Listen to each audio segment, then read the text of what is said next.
Over the past few weeks, Ukraine came to us and asked for the authorization to use weapons that we're providing to defend against this aggression, including against Russian forces that are massing on the Russian side of the border and then attacking into Ukraine.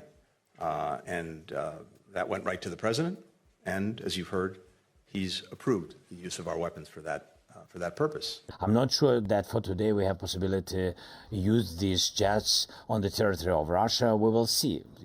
We began to speak about it, and I said that I think that using any weapon, Western kind of weapon, on the territory of Russia, it's the question of time.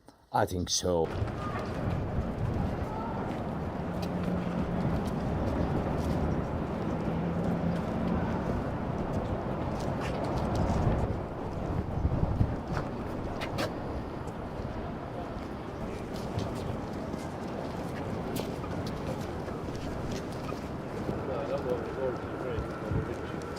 Well, the UK is once again absolutely leading the way in how we support Ukraine. The announcement by the Prime Minister that we will give £3 billion every year for as long as is necessary, and we've just really emptied all we can in terms of gifting equipment, and the biggest amount of equipment we've been able to give so far, and some of that is arriving today. How to use these weapons? They're defending their country. They were illegal. In terms of what the Ukrainians do, in our view, it is their decision about how to use these weapons. They're defending their country. They were illegally invaded by Putin, and they must take those steps. We don't discuss any caveats that we put on those things, but let's be absolutely clear. Russia has launched an attack into Ukraine, and Ukraine absolutely has the right to strike back at Russia.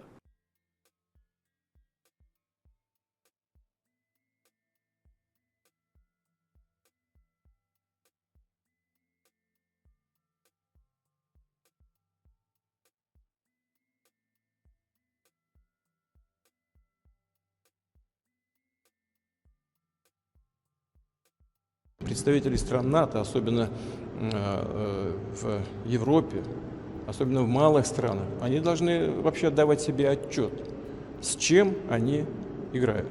Vladimir Putin warned the West on Tuesday that NATO members in Europe were playing with fire by proposing to let Ukraine use Western weapons to strike inside Russia. While on a trip to Uzbekistan, the Russian president told reporters on Tuesday that such strikes could trigger a global conflict. Putin also emphasized that many NATO member countries have small land areas and dense populations, which was a, quote, factor that they should keep in mind before talking about striking deep into Russian territory. NATO Security General Jens Stoltenberg recently told The Economist that alliance members should let Ukraine strike deep into Russia with Western weapons, a view supported by some NATO members.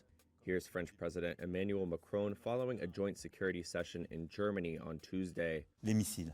We tell them, we're supplying you with weapons, but you can't defend yourselves. We stay exactly within the same framework. We think that we should allow them to neutralize the military sites from which the missiles are fired.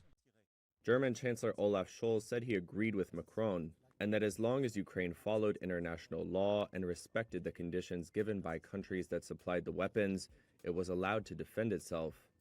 The deadliest land war in Europe since World War II is escalating into what diplomats say is its most dangerous phase to date. Ukrainian President Vladimir Zelensky recently chided Ukraine's Western allies for not providing enough military support to rebuff Russian attacks, and for prohibiting Ukraine from using Western-provided weapons to strike missile launchers inside Russia. Russia's recent advances have triggered a debate in the West about what else it can do after giving Kyiv hundreds of billions of dollars in aid, weapons, and intelligence. The United States has so far not gone as far as some European allies. Here's U.S. National Security Council spokesman John Kirby on Tuesday. We're aware of the interest that President Zelensky has expressed in this regard. I would tell you that there's no change to our policy at this point. We don't encourage or enable the use of US-supplied weapons to strike inside Russia. Kremlin officials say Moscow's patience is wearing thin after repeated Ukrainian attacks on Russian cities, oil refineries, and, in recent days, even against elements of its nuclear early warning system. Как известно, в ходе визита в Киев Кэмерон заявил в интервью агентству Reuters, что, цитата, «прямая Украины, как он сказал, есть право наносить удары по территории России с применением британского вооружения». Было ли это неудачной попыткой сампиара или дезавуированием позиции официальной? Вы знаете, пусть они там сами разбираются. А может быть, кстати говоря, это в том числе и привело к какому-то своему внутреннему политическому кризису. Пусть разбираются с этим эксперты внутри Соединенного Королевства. Мы свои выводы из этого эпизода сделали, мы его зафиксировали. И в заявлении МИД России от 6 мая прямо предупредили, что ответом на украинские удары с применением британского оружия по территории нашей страны могут стать любые военные объекты и техника Британии на территории Украины и за ее пределами.